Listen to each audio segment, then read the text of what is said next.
Ngayong araw nga ay gagawa kami ng dalok guys, kasi binagbigay sa amin ng dalawang manggang malaki and sobrang maasim siya guys. Tignan niyo naman 'di ba siya, pero maasim pa rin siya. Hindi ko siya makain guys kahit isawsaw ko siya sa asukal, ang asim pa rin. So nag-decide kaming gawin siyang dalok, mango pickled or binurong mangga o ano bang tawag sa kanya. Pero kung taga Bulacan ka, dapat alam mo 'to at dapat kumakain ka nito. Perfect nga pala 'to guys sa piniritong isda. Guys, madali lang ang paggawa ng dalok or mango pickles. Ayan, after niyo siyang ma-slice, lalagyan niyo lang yan sa jar, titimplahan niyo, siyempre bahala kayo kung anong gusto niyong ilagay diyang pantimpla. Pero ang nilagay lang namin diyan is asin, konting-konting bechamel, and siyempre lalagyan din natin siya ng sabaw.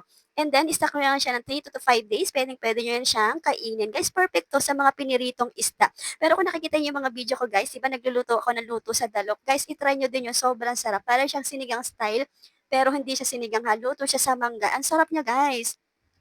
Grabe, kung meron nga kayong mga puno diyan, yung mga nalalaglag, gawin niyo siyang dalok guys, puwede niyo siyang ibenta, puwede niyo siyang gawing business. Dito guys, alam niyo ba may nagtitinda ng dalok na ganyan, naka-plastic siya, ₱20 or ₱10. O 'di ba? Ayun lang guys, thank you for watching. Pa-share naman po, pa-like ng aking mga videos. Bye!